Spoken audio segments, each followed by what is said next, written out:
Good morning students. Last lecture में हमने ITF यानी इन्वर्स ट्रिग्नोमेट्रिक फंक्शन की एक्सरसाइज, ऑप्शनल जो एक्सरसाइज थी या मिसलेनियस जो एक्सरसाइज थी वो कंप्लीट की थी, यानी चैप्टर सेकंड हमने कंप्लीट किया था। आज हम स्टार्ट कर रहे हैं चैप्टर थर्ड। कौन सा है अपना चैप्टर थर्ड? और चैप्टर क्या है हमारे पास? मैट्रिक्स। क्या है हमारे पास? मैट्रिक्स। मैट्रिक्स या मैट्रिक्स। अब सबसे पहले तो ये पता होना चाहिए कि मैट्रिक्स होती क्या है। तो मैट्रिक्स होती है हमारे पास कि जो हम डाटा है हमारे पास कलेक्ट करते हैं उनको रो और कॉलम में एडजस्ट करना ही हमारे पास क्या कहलाता है? मैट्रिक्स कहलाता है। क्या कहलाता है? मैट्रिक्स। ठीक है। जैसे जो मैट्रिक्स है मेरे पास, मान लेते हैं हमारे पास 6 डाटाज है। कितने हैं? 6 डाटाज। तो इसके 6 डाटाज का मतलब क्या हो गया? हम इसको कितनी तरह से इसको रो और कॉलम में एडजस्ट कर सकते हैं। तो रो और कॉलम में एडजस्ट करने का मतलब क्या होगा? 2 इंटू 3, 3 इंटू 2, 6 इंटू 1 और 1 इंटू 6। इट मीन्स जो मैट्रिक्स होती है हमारे पास उसके अंदर जो हॉरिजेंटल लाइन होती है वो क्या कहलाती है? हॉरिजेंटल लाइन के लॉन्ग जो एलिमेंट एग्जिस्ट करते हैं वो क्या बोलते हैं? हम रो। और जो वर्टिकल लाइन होती है उसके अलोंग जो एलिमेंट्स लाई करते हैं उनको क्या बोलते हैं? हम कॉलम। ठीक है।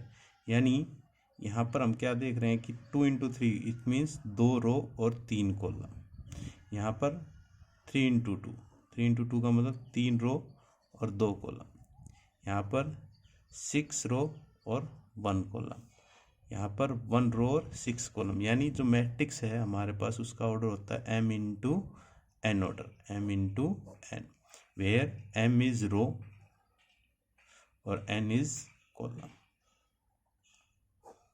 m is row and n is column. जो मैट्रिक्स है उसके जर्नल एलिमेंट हम किससे रिप्रेजेंट करते हैं? जर्नल एलिमेंट जो रिप्रेजेंट करते हैं वो किसे करते हैं? हम AIJ। AIJ का मतलब I for row and J for column. तो यहाँ पर जब इसको मैं रिप्रेजेंट करूँगा मैट्रिक्स के अंदर तो I और J, इट मीन्स इसको मैं कैसे लिखूँगा? A11। इसका मतलब क्या है? First row first column, first row first column. A12 first row second column, A13 first row third column and so on first row. यहाँ पर कितना हो गया हमारे पास? n। तो इस तरह से हम देख रहे हैं कि रो तो वही चल रही है हमारे पास बट कॉलम क्या होते जा रहे हैं? चेंज होते जा रहे हैं। ऐसे ही A21 A22, यहाँ पर रो चेंज हो गई हमारे पास। सेकंड रो कॉलम फर्स्ट, ये सेकंड, ये थर्ड और लास्ट वाला कितना होगा? A2n। ऐसे ही यहाँ पर क्या आ जाएगा हमारे पास? m into 1। इसका मतलब क्या होगा? रो कौन सी हो गई हमारे पास? m का मतलब 1 2 3 4 5। इधर लास्ट वाला क्या आएगा हमारे पास? m into n। तो ये है हमारे पास जर्नल एलिमेंट्स लिखने का फॉर्मूला। किसका? मैट्रिक्स का। 2 इंटू 3 ऑर्डर लिखना हो, 3 इंटू 4 लिखना हो, 4 इंटू 4 लिखना हो। ठीक है। अब आते हैं हम टाइप्स ऑफ मैट्रिक्स के अंदर। टाइप्स ऑफ मैट्रिक्स के अंदर तो यहाँ पर हम कर रहे थे टाइप्स ऑफ मैट्रिक्स। तो टाइप्स ऑफ मैट्रिक्स के अंदर पहली जो टाइप्स है हमारे पास वो क्या आती है? Row matrix. Row matrix, row matrix का मतलब क्या होगा? जैसे नाम से ही पता लग रहा है कि रो, कि वो मैट्रिक्स जिसके अंदर रो एक ही होगी बट कॉलम कितने भी हो सकते हैं। फॉर एग्जांपल जैसे 1 2 3 4। यहाँ पर क्या देख रहे हो आप? रो तो कितनी है हमारे पास? एक है। रो कितनी है हमारे पास? एक। और कॉलम कितने हो गए? 1 2 3 और 4। इसका मतलब क्या होगा? अगर मैं यहाँ पर ऑर्डर लिखना चाहूँ तो क्या होता है? m into n. m क्या होती है? रो, यानी 1 इंटू 4। इट मीन्स ये रो एक है और कॉलम कितने हैं यहाँ पर? 4। ठीक है। नेक्स्ट आती है हमारे पास कॉलम मैट्रिक्स। कॉलम मैट्रिक्स जैसे नाम से पता लगा, कॉलम मैट्रिक्स मीन्स इसके अंदर कॉलम तो एक ही हो, रो कितनी बन सकती है। फॉर एग्जांपल इसको ऐसे लिख देंगे 1 2 3 4। इट मीन्स कॉलम यहाँ पर कितना है, 1 है। रो कितनी होगी, first second third and fourth. ये फर्स्ट रो, ये सेकंड, ये थर्ड, ये फोर्थ। कॉलम कितना है यहाँ पर, ओनली 1। अगर मैं इसका ऑर्डर लिखना चाहूँ तो क्या लिखेंगे, m इंटू एन, यानी 4 इंटू 1। इट मीन्स 4 रो है हमारे पास और एक कॉलम है। नेक्स्ट आती है हमारे पास स्केलर मैट्रिक्स। स्केलर नहीं, स्केलर मैट्रिक्स। नेक्स्ट है हमारी रेक्टेंगुलर मैट्रिक्स। रेक्टेंगुलर मैट्रिक्स, तो रेक्टेंगुलर मैट्रिक्स जैसे नाम से पता लग रहा है, रेक्टेंगल। रेक्टेंगल क्या होता है, हमारे पास लेंथ और ब्रेड्थ अलग अलग होती है। तो रेक्टेंगुलर मैट्रिक्स कौन सी होती है, वो मैट्रिक्स जिसका ऑर्डर कितना होता है हमारे पास, m into n, m into n, but m not equal to n, यानी m और n क्या नहीं होने चाहिए हमारे पास, इक्वल नहीं होनी चाहिए। It means row and column are not equal. For example 2 3 4 5 6 7, ठीक है। तो जो हमारे पास रेक्टेंगुलर मैट्रिक्स है उसका क्या हो गया हमारे पास कि रो और कॉलम इक्वल नहीं होनी चाहिए कभी भी। फोर्थ में आती है हमारे पास square matrix. Square matrix, square matrix जैसे नाम से पता लग रहा है, स्क्वायर मैट्रिक्स के अंदर क्या होता है, स्क्वायर के अंदर से क्या होती है, सारी साइड्स इक्वल। इट मीन्स यहाँ पर भी क्या होगा हमारे पास, वो मैट्रिक्स जिसका ऑर्डर कितना होगा, m into n, but m always equal to n। It means row equal to column, यानी रो और कॉलम क्या होना चाहिए हमारे पास, इक्वल होने चाहिए। तो उसको हम क्या बोलेंगे, स्क्वायर मैट्रिक्स। फॉर एग्जांपल 1 2 3 4, यहाँ पर क्या है हमारे पास, 2 रो है और 2 ही कॉलम है। तो इसको हम क्या बोलेंगे, स्क्वायर मैट्रिक्स। ऑर्डर करें तो 2 इंटू 2। उसके बाद आता है हमारे पास diagonal matrix. Diagonal matrix, diagonal matrix के अंदर क्या होता है हमारे पास, डायगोनल मैट्रिक्स के अंदर होता है कि वो मैट्रिक्स जिसके डायगोनल एलिमेंट तो कुछ भी हो सकते हैं, बाकी अदर एलिमेंट्स क्या होंगे, जीरो। इट मीन्स जैसे 1 0 0 0 2 0 0 0 3। तो डायगोनल एलिमेंट्स, डायगोनल जो मैट्रिक्स होती है उसके अंदर डायगोनल एलिमेंट्स कुछ भी हो सकते हैं, but other elements are zero. तो उसको हम क्या बोलेंगे, डायगोनल मैट्रिक्स। डायगोनल मैट्रिक्स के बाद आती है अपने पास कि जो नेक्स्ट है हमारे पास वो scalar matrix. Scalar matrix, scalar matrix कौन सी होती है, स्केलर मैट्रिक्स भी एक तरह से क्या होती है, डायगोनल मैट्रिक्स ही होती है। डिफरेंस ये है कि डायगोनल मैट्रिक्स के अंदर डायगोनल एलिमेंट कुछ भी हो सकते हैं, बट स्केलर मैट्रिक्स के अंदर डायगोनल एलिमेंट्स क्या होते हैं, सेम। For example 1 1 0 0 0 1 0 0 0 1 and 5 0 0 0 5 0 0 0 5। तो हम यहाँ पर क्या देख रहे हैं कि डायगोनल एलिमेंट क्या होने चाहिए यहाँ पर, सेम। उसको हम क्या बोलेंगे, स्केलर मैट्रिक्स। स्केलर मैट्रिक्स के बाद आती है हमारे पास identity matrix, most important matrix. तो आइडेंटिटी मैट्रिक्स के अंदर क्या है, ये भी क्या होती है हमारे पास, स्केलर डायगोनल मैट्रिक्स ही होती है, बट आइडेंटिटी मैट्रिक्स के अंदर हमेशा जो डायगोनल एलिमेंट है वो कितने होते हैं हमारे पास, 1। जो मैंने ऊपर लिखी थी अभी, 1 0 0 0 1 0 0 0 1। तो ये मैट्रिक्स कौन सी कहलाएगी हमारे पास, आइडेंटिटी मैट्रिक्स। और इसको हम किससे रिप्रेजेंट करते हैं, आई से। किससे रिप्रेजेंट करते हैं, आई से, मोस्ट इंपॉर्टेंट है। नेक्स्ट आती है हमारे पास triangular matrix. Angular matrix, triangular matrix के अंदर भी दो तरह से होती है, एक अपर ट्रायंगुलर, अपर ट्रायंगुलर, एक होती है लोअर ट्रायंगुलर। अपर ट्रायंगुलर, एक होती है लोअर ट्रायंगुलर। अपर ट्रायंगुलर का मतलब क्या है कि वो मैट्रिक्स जिसके अंदर जो डायगोनल एलिमेंट्स है हमारे पास, या डायगोनल एलिमेंट जिस एक्सिस के अलोंग लाई करते हैं, डायगोनल एक्सिस, उसके अकॉर्डिंग जो डायगोनल एलिमेंट है वो उसके ऊपर जो एलिमेंट्स वो कुछ भी होते हैं, कुछ भी है, और बट नीचे के जो एलिमेंट है वो always zero. It for example 1 2 3 0 5 2 0 0 7, this is known as upper triangular matrix. यानी जो डायगोनल एलिमेंट है ये, इनसे ऊपर के एलिमेंट कुछ भी हो बट नीचे के एलिमेंट क्या होंगे, हमेशा ज़ीरो, तो उसको हम क्या बोलेंगे, अपर ट्रायंगुलर मैट्रिक्स। ऐसे ही lower triangular matrix, lower triangular matrix में क्या हो जाएगा भाई, इसका कन्वर्स। कन्वर्स का मतलब कि डायगोनल एलिमेंट किस जो एक्सिस है इसके नीचे के जितने भी एलिमेंट होंगे वो क्या होंगे, कुछ भी, बट ऊपर वाले कितने होंगे, हमेशा जीरो, तो उसको हम क्या बोलेंगे, लोअर ट्रायंगुलर मैट्रिक्स। ठीक है। नेक्स्ट आता है हमारे पास जीरो मैट्रिक्स। जैसे नाम से ही पता लग रहा है जीरो मैट्रिक्स, वो मैट्रिक्स जिसके सारे एलिमेंट्स क्या हो हमारे पास जीरो हो, तो उसको हम क्या बोलते हैं, जीरो मैट्रिक्स फॉर एग्जांपल। ठीक है। और इसको हम किससे रिप्रेजेंट करते हैं, जीरो कैपिटल। ठीक है। नाउ अब आता है हमारे पास कि दो मैट्रिक्स को कंपेयर कैसे करते हैं। अगर हमें दो मैट्रिक्स कंपेयर करने हैं,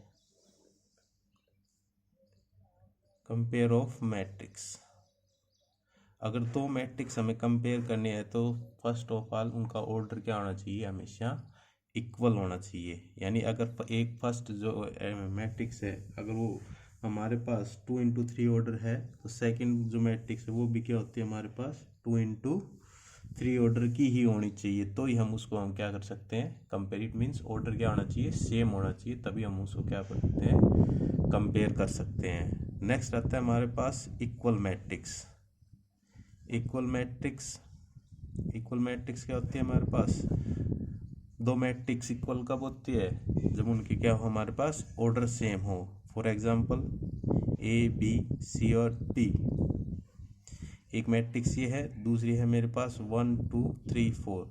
अगर ये दो मैट्रिक्स मेरे पास इक्वल दे रखी है तो सीधी सी बात, इसका ऑर्डर 2 × 2 है, इसका भी कितना है 2 × 2। ठीक है। जब दो मैट्रिक्स इक्वल होते हैं उनके क्रॉसपोंडिंग एलिमेंट्स भी क्या होते हैं, इक्वल। इट मीन्स ए किसके इक्वल है, 1 के, बी किसके इक्वल है 2 के, सी किसके इक्वल है 3 के, और डी किसके इक्वल है 4 के।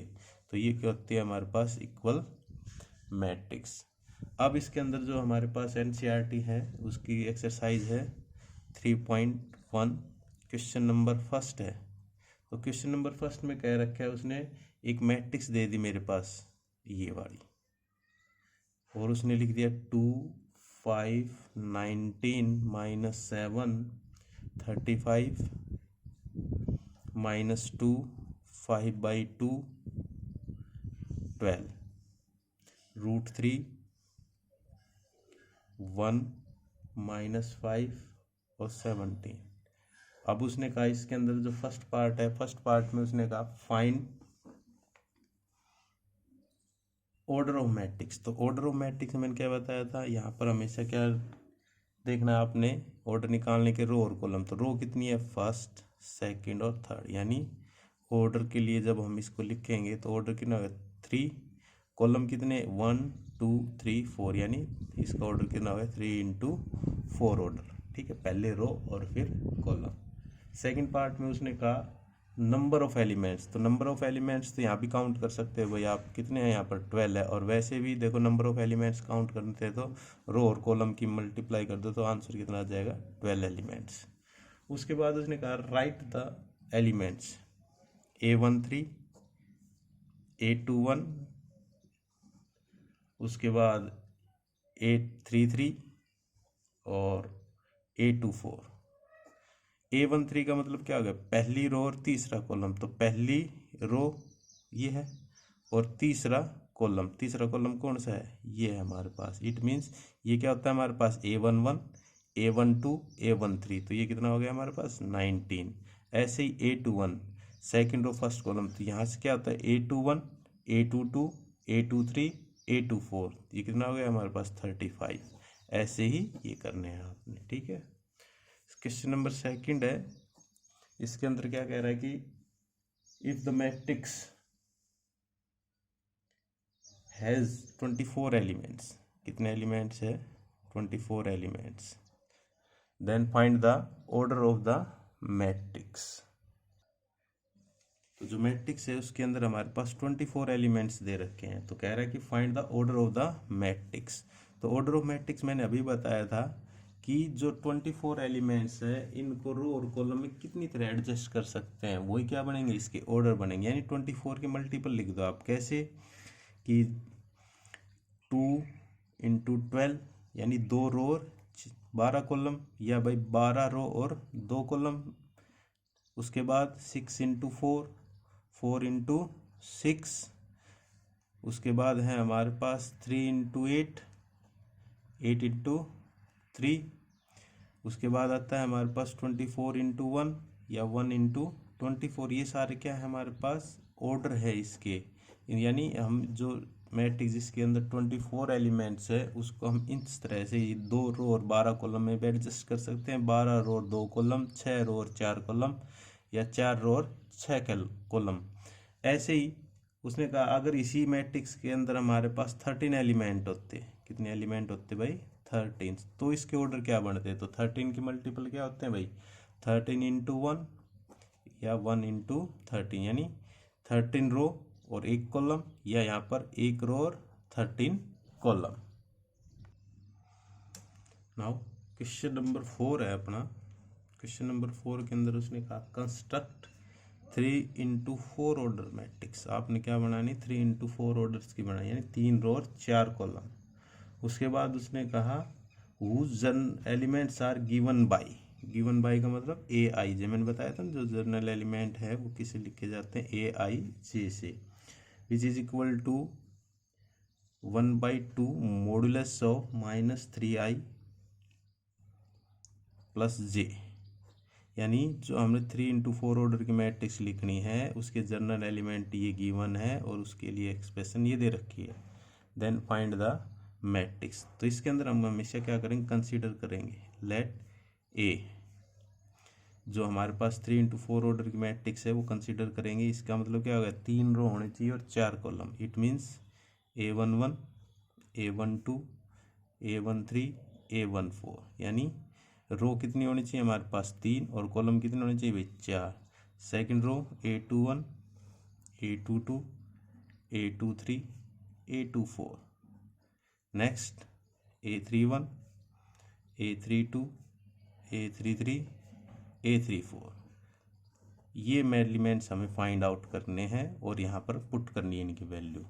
और जो एलिमेंट्स है उनके लिए उसने कह रखा है कि जो ये मैट्रिक्स कंसीडर किया है इसके जनरल एलिमेंट ये है हमारे पास, इससे निकालने हैं आपने। तो यहाँ से निकालने के लिए सबसे पहले क्या निकालूंगा मैं? यहाँ पर A11। A11 का मतलब क्या हो गया हमारे पास कि आई की जगह 1 रख देंगे और जे की जगह 1। आई की जगह 1 और जे की जगह 1 रखेंगे। यहाँ पर -3 इंटू 1 प्लस जे की जगह 1। तो ये आ गया मेरे पास 1/2 modulus of -3 plus 1। It means कि 1/2 मॉडुलस ऑफ -2। अब यहाँ पर देखो मॉडुलस का साइन दे रखा है, तो अब मैंने ये प्लस में बताया था कि मॉडुलस के अंदर जो चीज़ होती है जब उसको मॉडुलस को हटाते हैं तो वैल्यू क्या होती है हमारे पास? प्लस की। It means 1/2 into 2। तो कितना आ गया हमारे पास? 1। तो पहला एलिमेंट कितना आ गया हमारे पास? A11 1। ऐसे ही A12 का मतलब आई की जगह 1, जे की जगह 2। तो -3 इंटू 1 प्लस जे की जगह 2, 1/2 -3 प्लस 2, 1/2। ये कितना हो गया यहाँ पर हमारे पास भाई? -1। It means 1/2। ऐसे ही A13 का मतलब 1/2 -3 इंटू 1 प्लस 3। जे की जगह 3 पुट करेंगे। 1/2 -3 प्लस 3। It means 1/2 into 0। तो कितना आ गया हमारे पास? 0। तो जैसे मैंने A11, A12 और A13 निकाला है, फाइंड आउट किया है, ऐसे ही आपने A21 यानी आई की जगह 2 रखना है और जे की जगह 1 पुट करना है। ऐसे ही A22, ऐसे ही A23। ठीक है। अब यहाँ पर देखो एक और रह गया हमारे पास A14, A14, तो A14 और निकालेंगे तो यहाँ पर कितना है 1/2 -3 इंटू 1 + 4, इट मीन्स 1/2 -3 + 4, ये आ जाएगा हमारे पास माइनस, यानी 1/2 इंटू कितना रहेगा 1/2, तो ये चारों एलिमेंट आ गए। ऐसे A11, A12, A21, A22, A23 और A24, ऐसे ही A31, A32, A33 और A34, ये सारे एलिमेंट्स आपने फाइंड आउट करके गिवन जो रिक्वायर्ड मैट्रिक्स थी हमने जो कंसीडर की थी ए, उसके अंदर पुट करना है, तो आपके पास आ जाएगी required matrix. Now question number 5। Question number 5 में कह रहा है कि find the value of x y and z. Find the value of x y and z. For example second part है इसका, x plus y 5 + z 2xy is equal to, given है हमारे पास 6 2 5 8। ठीक है, अभी मैंने बताया था कि जो अगर दो मैट्रिक्स इक्वल होती है तो उनके क्रॉसपोंडिंग एलिमेंट्स भी क्या होते हैं, equal. It means x + y equal to 6, z is equal to 2, ठीक है, और 5 + z, ये 2 है भाई, कितना है 2, तो 2 इक्वल टू 2z नहीं है, ये है 5 + z is equal to 5, then z is equal to 0 and x y is equal to 8। ठीक है, यहाँ पर z की वैल्यू तो मेरे पास आ गई। यहाँ से अब देखो इक्वेशन जो बन रही है मेरे पास, ये फर्स्ट इक्वेशन है, ये सेकंड बन गया हमारे पास। यहाँ से वैल्यू निकाल लेंगे हम, y की वैल्यू कितनी आ जाएगी हमारे पास यहाँ से, फ्रॉम इक्वेशन फर्स्ट, तो फ्रॉम इक्वेशन फर्स्ट से जो वैल्यू आएगी मेरे पास y इज इक्वल टू कितना है 6 - x, put in equation second के अंदर पुट करेंगे इसके अंदर, तो x into 6 - x is equal to 8, तो ये आ गया हमारे पास 6x - x² is equal to 8। और इसको हम कैसे लिख सकते हैं भाई, x² - 6x + 8 इक्वल टू 0। ठीक है, अब यहाँ से देखो इसके फैक्टर करेंगे तो x² - k 4x - k 2x + 8 equal to 0। x common लेंगे x - 4 -2 कॉमन लेंगे x - 4 इक्वल टू 0। तो यहाँ से क्या देख रहे हैं हम, x की वैल्यू कितनी आई 4 और एक x की वैल्यू कितनी आई 2। जब हम x की वैल्यू 4 रखेंगे या x की वैल्यू 2 रखेंगे तो y की वैल्यू कितनी आ जाएगी, इस इक्वेशन में पुट करेंगे तो y की वैल्यू आ जाएगी आपके पास, जब 4 रखा है मैंने यहाँ पर तो 6 - 4 2, अगर मैं 2 रखता हूँ तो 6 - 2 4, तो यहाँ से हमने किसकी वैल्यू निकालनी थी, x y z। ठीक है, ऐसे क्वेश्चन नंबर 6 है, इसमें भी उसने यही कहा है, find the value of a b c d। तो ये गिवन है आपके पास a - b 2a + c 2a - b और 3c + d is equal to -1 5 0 13। वही कंपेयर करके a - b is equal to -1, 2a - b is equal to 0, 2a + c is equal to 5 and 3c + d equal to 13।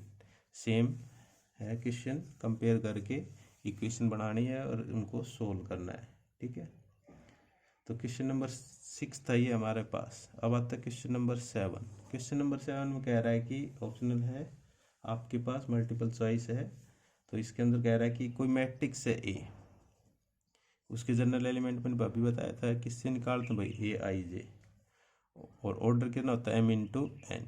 तो ये कह रहा है कि ये जो मैट्रिक्स है हमारे पास, ये स्क्वायर मैट्रिक्स आनी चाहिए हमारे पास, क्या आनी चाहिए, स्क्वायर मैट्रिक्स। तो m और n क्या होना चाहिए, तो स्क्वायर मैट्रिक्स मैंने क्या बताया था, कि नंबर ऑफ रो और नंबर ऑफ कॉलम क्या होने चाहिए, इक्वल होने चाहिए। नंबर ऑफ रो और नंबर ऑफ कॉलम क्या होने चाहिए, इक्वल। इट मीन्स जो आंसर होगा फॉर स्क्वायर मैट्रिक्स एम किसके इक्वल होना चाहिए, एन।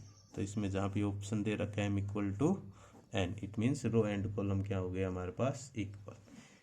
ठीक है, उसके बाद है हमारे पास क्वेश्चन नंबर 8 है या 9 है, देख लेना भाई। क्वेश्चन नंबर 8 है कि जो हमारे पास दे रखा है इसके अंदर क्या है कि number of possible matrix of order 3×3। ये कह रहा है कि नंबर ऑफ पॉसिबल मैट्रिक्स बना रहे हैं जिसका ऑर्डर कितना हो हमारे पास 3×3 और साथ में कह रहा है कि जो मैट्रिक्स बने हमारे पास उसके जितने भी एलिमेंट है उनकी एंट्री कितनी होनी चाहिए, 0 और 1, यानी हर एक एलिमेंट कितना होना चाहिए, 0 और 1। ठीक है, ये आ सकता है पेपर में भी। तो इसके अंदर ध्यान रखना कि ऑर्डर ऑफ मैट्रिक्स या नंबर ऑफ पॉसिबल मैट्रिक्स कैसे निकालते हैं हम।